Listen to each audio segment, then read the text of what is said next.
In this video, I'm going to be breaking down exactly what you need to know to get started in high ticket sales. Because most people who are trying to break into this space as a complete beginner spend months going either absolutely nowhere and just in this loop of researching and getting too many voices and too many opinions and actually going nowhere, or they take the wrong advice and that can send them in a completely different direction, and that can lose them years of lost commissions. Over the past 2 years, I've worked with well over 100 closers from varying levels of experience, from no experience to some sales experience to even advanced closers.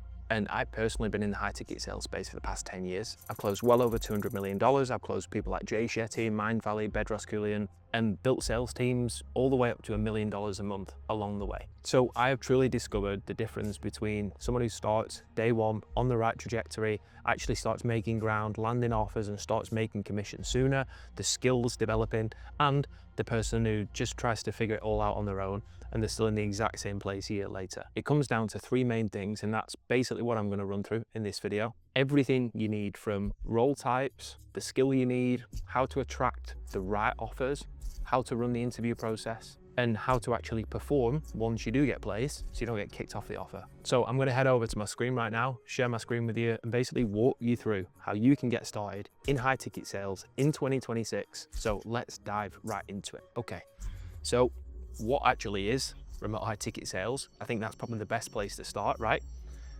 There are many different roles in remote high ticket sales, and each one involves different things. Now, the area that I specialize in is specifically remote high ticket closing, but there is a couple of different roles that do sort of fall within the same category as high ticket sales, selling these same sort of offers.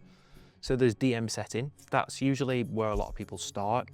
A lot of AI is starting to take a lot of these roles. That's very much the entry point. You can't really earn that much money. Often you're in a business or a creator's DMs, you're qualifying inbound messages and booking calls for the closers. It's not closing, it's basically more of like a filtering, and you're teeing up the sale for the closer. Then there's phone setting. This can be some outbound, so where you're calling leads that have opted in previously, or maybe they booked a call before and they didn't buy, so it's about getting them re-engaged. Or there's inbound, where maybe the DM setter has set them an appointment, and then you're going to be calling them and warming them up even more. And then there is remote high ticket closing, and that's what we're going to be speaking about today. That's what I specialize in. This is where you're taking Zoom appointments with people. You're doing a structured discovery. You're delving deep into what they're looking for, maybe what's preventing them from getting there already, the pains of the current situation. You're creating real urgency, and then you're closing them on that call. You often have to handle a lot of objections, money objections, fear objections, partner objections. This is real psychological depth, but transferred over to the sales industry. And then on top of that, you've also got full cycle roles. These are not as common, but sometimes that's where you're like setting and closing your own pipeline. Sometimes you can get a little bit higher commission because you're basically doing two jobs, but it's not usually the right starting point for any beginners. If you're a beginner and you speak to a business and they're like, oh, we don't really have a sales team at the minute, we want you to come on and also do the setting and the closing, run in the complete opposite direction. I've noted down a couple of averages here. These are just averages. Obviously there's always outliers. For instance, when I was high ticket closing, I was making between 30 and 50K a month because I was an outlier. I was in the top 1 or 2% of closers in the world. But in most cases, this is what people are making. But in all of these, there is obviously the best reps that are earning consistently above that. I actually even know a DM setter that's making about 40,000 a month. So now I'm going to break down what you actually sell within the remote high ticket sales space. A really easy way to think of it, you're basically selling anything that's high ticket, but it's in the online space. So the most common characters within this industry is online education, online coaching, mentoring, programs, courses, and then on top of that, you've also got online services. So online services might be someone that wants to help me build my YouTube channel, for instance, or someone that wants to improve my content on Instagram, or build me a funnel, or build me a website. These are all online services, but providing they command a high ticket, then these can be something that you would sell as well. Now, more often than not, if we look at some of these products like online coaching, mentoring, courses, and programs, often you're not selling a tangible product. If you go and buy a car, You go and buy a house, technically it's high ticket, but it's a product. You can touch it, you can feel it, you can smell it. But in this industry, you're often selling a transformation. So maybe someone wants to get in better physical shape and you're offering them that transformation, and that's why it's worth high ticket, because they'll be working with a specialized fitness trainer. Maybe someone wants to improve their financial literacy so they can become a more successful investor. So again, you're selling a transformation. You're selling them education that's going to transform the way they live their life. Now, the list really does go on when we speak about transformations, but that's why it requires such a high level skill set. Very different to selling real estate. That was my background. I sold investments and off-plan real estate. Even though there was a high ticket element to it, it still felt way more tangible than when I moved into the remote high ticket sales space, where I'm selling essentially intangible transformations. Now, the thing is, since I've moved into this space, I've also been an avid purchaser of online high ticket products and services, because if I wasn't, then I wouldn't even feel comfortable selling these sort of things. So I bought things like coaching, mentoring to make me better at sales. And then when I moved into the online business space and started a coaching business, I bought a coach that helped me with that. And now I'm refining my content systems and the way I'm delivering content, so I bought a coach for that. These are all offering me transformations that have a far greater ROI than any tangible thing that you can buy, to be honest with you. Because the thing is, once you buy knowledge, you own it for life. Now, just to give you a bit of an idea, the online education space alone, I believe last time I checked, is worth about 300 billion. The online coaching, online mentoring space is worth about 150, 200 billion. And both of these sectors alone are some of the fastest growing spaces in the world right now, growing between about 15 and 25% a year. So that gives you an idea of how high demand, highly skilled communicators are right now, because they are the driving force of this industry. So you only need a very tiny slice of this extremely big cake to become a very wealthy man or woman. Now, there are a couple of mindset shifts that I really want to share with you before you get started, because a lot of these limiting beliefs and mindset aspects can really prevent people from actually getting the right sort of progress. So the first is the myth around experience. A lot of people truly believe that you need experience to move into this space, and that is factually not true. To be honest with you, the most successful people I know in remote high ticket sales came from not a sales background. Sometimes it even works in your favor, because you don't have to unlearn anything. A lot of corporate sales training, whether it's cards, whether it's you're an estate agent, whether it's door to door, is pretty terrible, and it doesn't really apply to this space. And people walk in with this ego, and when you've got someone with no experience, they're just an open book. They absorb everything, they do everything correct the first time round, and they get the highest success. I personally found, that's my personal anecdote. But you need to try and reframe your background and your experience. Sure, if all you've ever done is sit on the couch all day and watch Netflix, probably not going to be the space for you right now. Probably going to need more life experience.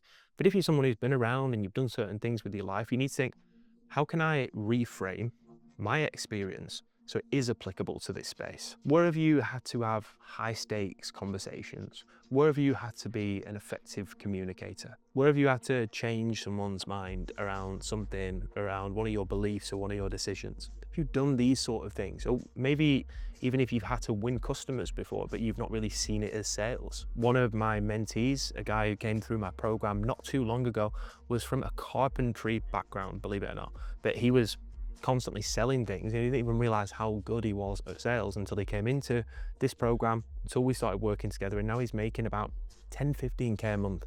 But on the surface, it looks like unrelated experience, but it is related. Now I want to talk about the single biggest needle mover that you can have when coming into remote high ticket sales without experience, and that is volume. Ideally, you need to plug yourself into some sort of community, because a lot of these online roles hire via mentors like me who actually run communities, people who've got experience. I just get DMs off people saying, I need 3 closers for this offer, and then it gets posted in my community. The same with other sales coaches and mentors and communities out there, and that's the same with other sales coaches and communities and mentors out there. Personally, in the remote wealth community, we get between 200 and 400. We are likely one of the biggest recruitment boards for high ticket remote sales jobs at that level. But of course, there's other coaches, there's other communities out there where you can find these offers. More often than not, You're going to have to pay something to get access to these communities. That's just how it works. The days where you could send Instagram DMs to Instagram coaches and offer owners, I hate to break it to you, is over. And I'll explain why. Because everyone has a DM setter, someone who runs their DMs. So if you're a salesperson, you're looking for a sales role, you're messaging their sales team and asking for another sales role, they just delete the message because you're not getting them any extra money. You're also technically competing for the job, so it doesn't work anymore. So let's say, for example, you dive into my community, you get coaching from me, you get trained up, you get the skill set, and you have access to all of these different roles. The biggest mistake that I found, what people do, is they cherry pick opportunities. Think, oh, I quite like the look of that. Oh, that looks quite interesting. And they might just apply to 10 roles a month. But the most successful people that I've come across, I'm talking about beginners here only. If you're in my position where you've got 10 years of experience, it's a completely different story. Of course, I would cherry pick if I'm looking for a role. But if I'm a beginner, volume always negates luck. Your sole focus in the beginning should be getting onto an offer and getting reps in. So doing 200 to 400 applications every single month is an absolute minimum. Now, applying to roles in this industry is very different than just sending your CV off to go and work at Tesco or Asda, right? Often we have to send an intro video. We are introducing ourselves, we're showing how we appear on camera, we're showing how professional we are, we're showing how good we can communicate. And then I usually advise sending across a one-pager, which is like your CV, but way more summarized, because more than anything, people care about how you communicate to land these roles and, but your experience as well.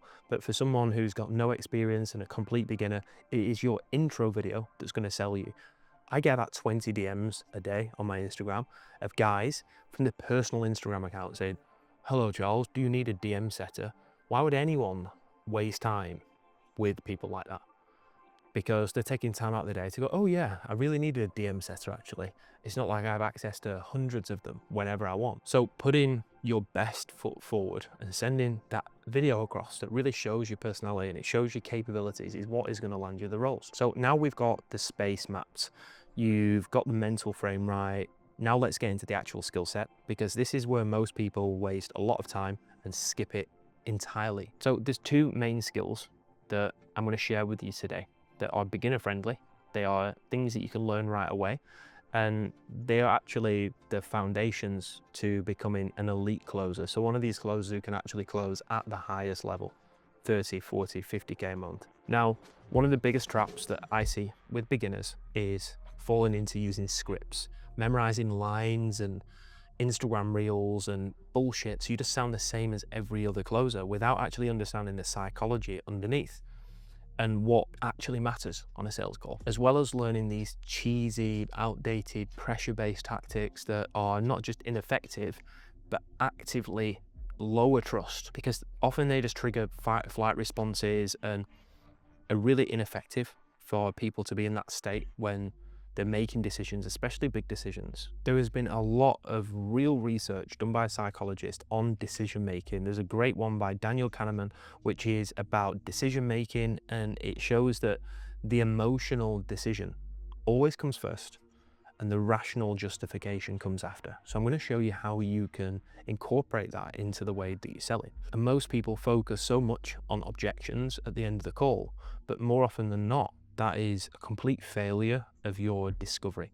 It means basically there's been something that's gone wrong earlier in the call and it's not a closing problem. Obviously, at the end of the call, there's usually a couple of sticking points that we have to get over that are usually pretty weak. If you've got really strong objections at the end of the call, it's usually because something you've missed earlier on. The thing is, a job of a closer is not to build this logical case, show this big long presentation that's really boring about all the features and the benefits. It's to create the emotional conditions whereby a real decision can actually be made. Once you understand that, you're going to stop trying to persuade and you're going to start trying to uncover. You're going to try and hold up this mirror so the prospect starts to sell themselves. So what are the two skills that I'm going to share with you today that are actually going to move the needle, and how do you develop them? So the first thing that you need to develop is to create real internal urgency. This is about creating that emotion. It's usually a bit of a painful emotion, whether that's a pain of not achieving something yet, or whether it's a genuine pain of a current situation. So the prospect actually feels it. We want to create that level of impact on the calls. So it creates real emotional urgency, and it sets the right conditions for us to present our solution. And the second is pre-handling objections. Now, I don't even like using the term pre-handling, but I couldn't think of a better word, to be honest with you. It's more just about dealing with the objections earlier in the call so they soften and become a little bit weaker. And that doesn't mean we're going to completely prevent them happening at the end of the call, but it means we've taken the sting out of them. And this is where we have to really actually understand belief archaeology. This is way too advanced to get into on this short beginner's lesson, but I do have other YouTube videos that are about this. And this is where we are trying to identify the underlying belief that's going to cause the objection later in the call, not just a surface level discovery. We're looking for this real belief or reasoning or blame that the prospect is internalizing that's prevented them from moving ahead with something previously, or maybe prevented them from achieving this already. Now, what do we do when we still got objections at the end? And that's what I'm going to cover with you today, because it's really simple, a really easy framework that works perfectly for beginners. So to begin with, let's take a look at the staircase discovery method. This is where most salespeople go wrong. It's where most corporate sales reps never even get past stage one. And let me explain how you can run it. So you can use this in the desire section of the call, but you can also use it in the pain section of the call. So more often than not, a prospect is going to give you a surface statement where they say, let me give you an example. I'm just not happy with where I'm at professionally. Now, at this level one, we are going to ask usually what-based questions, because we're going to gain more context on what it is that they're not happy about in their current professional career. So we would just ask that. We'd say, what is it that you're not happy about? What is it about your profession that's currently making you unhappy? More than anything, in this first step, we're gaining context on the surface level statement. Now, the second layer below that is where we actually start to gain an insight into the emotion behind it. And this is where we're going to use why-based questions. So we're going to say, why is that a problem for you? Why is it an issue for you to be at that stage where you're at currently professionally? Why are you unhappy? Why do you not like your job? And all of these questions then take a generalized statement that anyone could say. And then we start to understand what it actually means to them personally. Now, in the third layer, this is where we start to quantify it and take an emotional response and we bring it into the real world by quantifying it. So for this particular example, we would say, how long have you not been happy with where you're at professionally? And they may have given us way more context at step one. And we might be saying, how much money do you feel like you've been missing out on whilst you've been unhappy in your current job? And then layered on top of that, we usually ask who-based questions around this time. So we're saying, who else does this unhappiness with where you're at professionally have an impact on? And maybe they say it's the wife or the kids, and they can't afford to do this and that. So we're at stage 3. We've got all the context behind the surface level response. We've got why it's painful or important to them. And then on the third layer, we've started to quantify it and we've made it real, and it's got a real cost to it, and it's also brought in other people. So all of a sudden it's gone from this concept to something that's extremely real. Now, the fourth step, one of the most important, but a lot of people miss this and they just go straight to, how does it feel? And everyone can just smell the commission when people communicate like that. But at this fourth stage, this is where we actually want to create impact. This is where our tonality comes into play. And we're going to say, you know, what's it been like over the past couple of years whilst you've been unhappy? And we really care about them. This is where we create that emotional impact.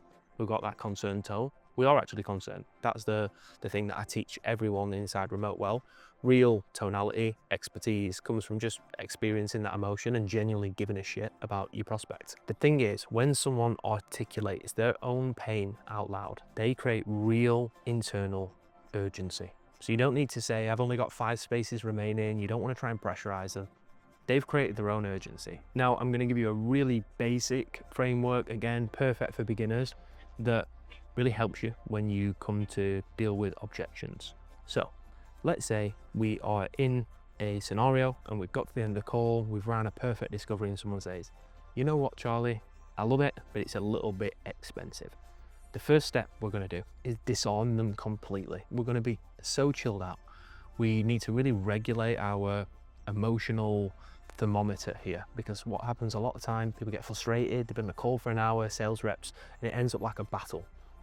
We want to make sure we're on the same side as the prospect. And we're like, yeah, absolutely, no problem. I completely understand. The most important part for me, though, and this is where the C comes from, because we're clarifying that they believe in the solution. So the most important part for me is, do you feel like this can get you to XYZ outcome? Whatever they said they want earlier in the call, whatever they said they're trying to run away from, it's like, do you actually believe what we offer? The solution that we've presented today will get you there. And then we're gonna get them to articulate why. So we're gonna say, why do you feel like it will help you specifically? And when that's in place, what would that allow you to do? Or how would that offer you insights that maybe you don't have right now? So we're sort of running this like secondary discovery, this second staircase on them for a few different reasons. Obviously, so then we figure out and clarify whether they do actually believe what we're talking about. And secondly, we're getting them out of a fight or flight response. And we're starting to get them to start selling back our offer or our program. So they've started to recalibrate, because sometimes it can be a bit of a shock. Then from there, we're going to start asking and isolating the real objection, because often the objection that we get on the surface is what I call a smokescreen or a bullshit filter. And we need to pierce that through isolating. And we might just say, listen, between you and me, what's actually really going on here? Or what's behind you thinking this is expensive if it's going to get you to XYZ outcome you mentioned earlier? Or tell me, in what way is it expensive? Is it that you don't have the money, you're going to have to go rob a bank? Is it a case that you have some of it? Or is it a case that you have all of it, but you're just a little bit uncertain? This is going to allow us to isolate the real objection, because the real objection might be fear. The real objection might be logistical. They might need to borrow some money from someone. They might need to spend half it on one card, half it on another card. But without these isolation questions, we don't know what we're dealing with. So we might handle it completely wrong. Because if we get a fear objection and someone's just terrified about investing and we start offering them payment plans, that's not going to help. They don't care about that. And similarly, if someone just needs a payment plan and you start handling them like they're in a state of fear, that's also not going to work. So this section is all about isolating what the real objection is. And the step after that is to reframe. So there's so many different ways you can reframe someone.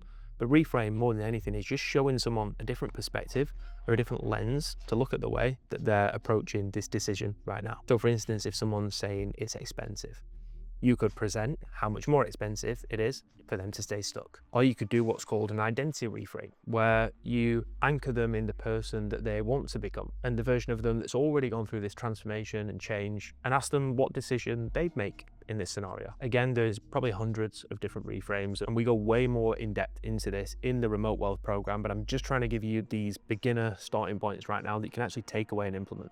And then finally, once we've reframed them, once we've offered them a different perspective, then we want to empower people to make their own decision. This isn't about forcing someone to do something they don't want to do. It's about empowering them to do the decision that they know is right for them. So by asking, what decision right now do you feel brings you closer to the outcome you came onto the call looking for?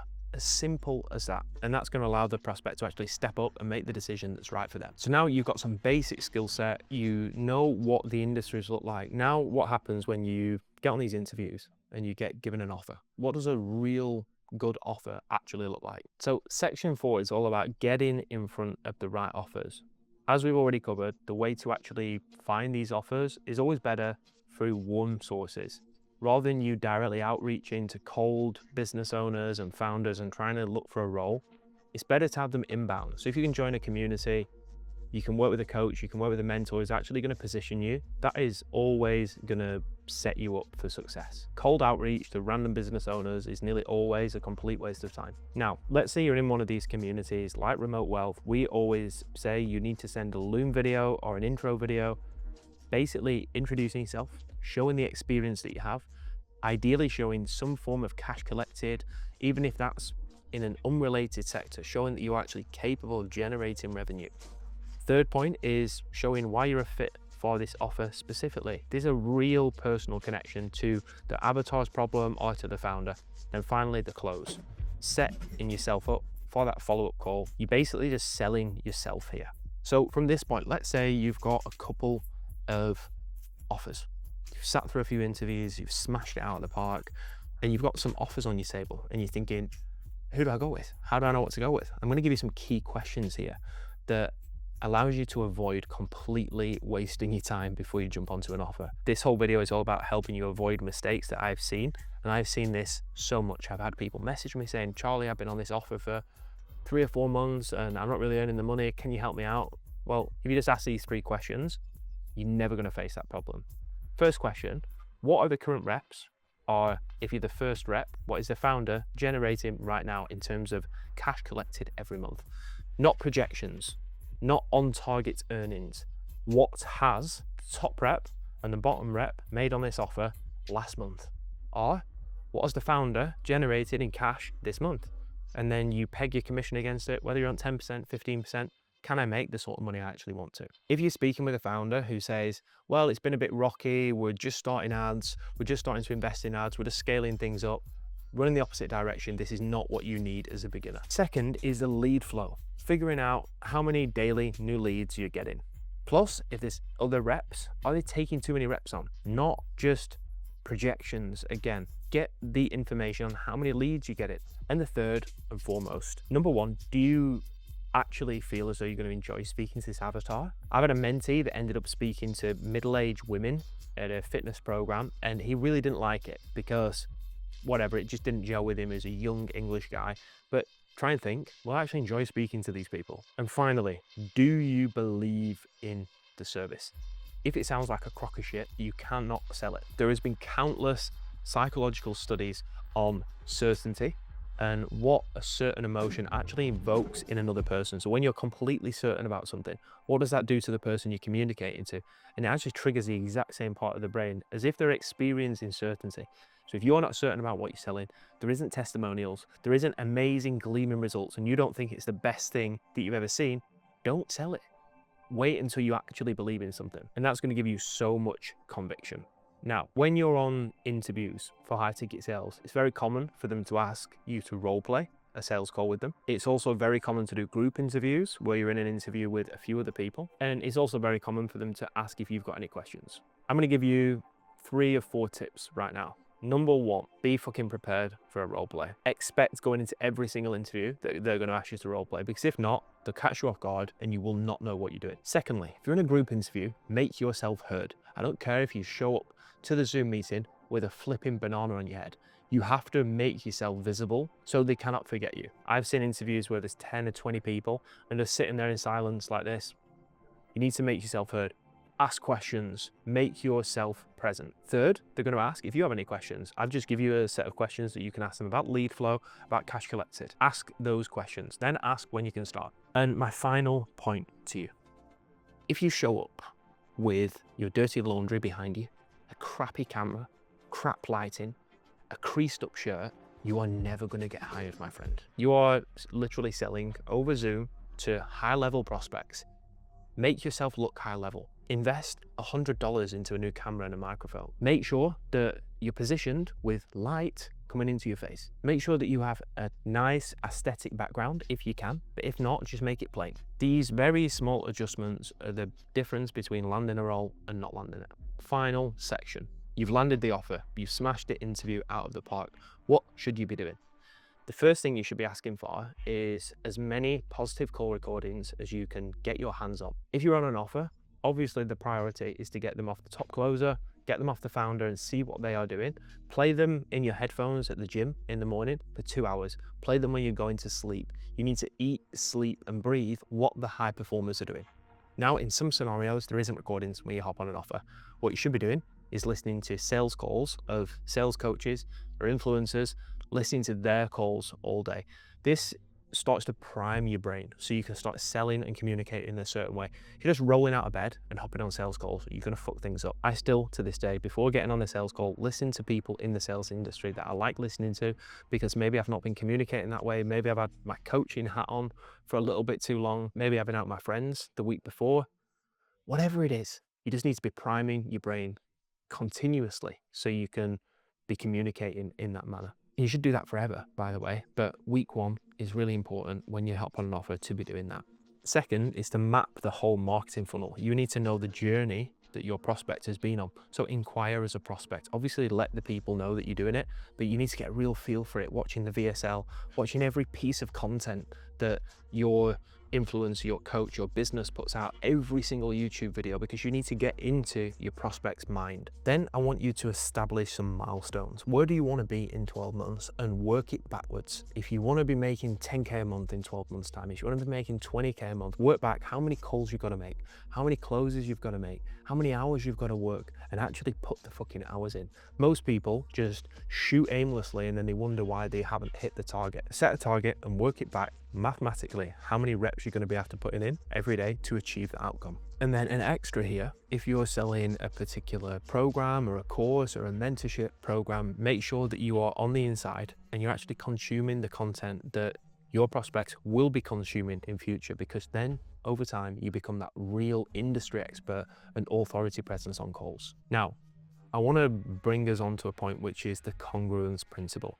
If you're speaking to prospects and asking them to invest in themselves for 5 or 10K, and you've never done it, there's a real gap on the call, and both of you will be able to feel it, because you are lying. To put it plainly, you are simply lying when you're persuading someone to get over a money objection, get over a decision objection, get over delay objections, and you've never done it yourself. You're lying. You're offering advice that you've never enacted. So a big part of becoming a successful high-ticket closer is overcoming these objections that you're going to be advising other people on. The reason I'm so good at handling objections, because I've overcome them all myself. I don't delay decisions. I invest in myself all the time. Even when it is really uncomfortable, I still do it. Because for me to actually sit there and tell the truth and give an honest perspective and guide someone to a decision, then I need to be congruent, that my words are in alignment with my thoughts and my actions. One of my students, Joe, overcame this recently, and he was on the fence with high ticket sales for so long. He was trying to do it on his own, and he was having setback after setback, and he finally took the plunge. He invested in remote wealth.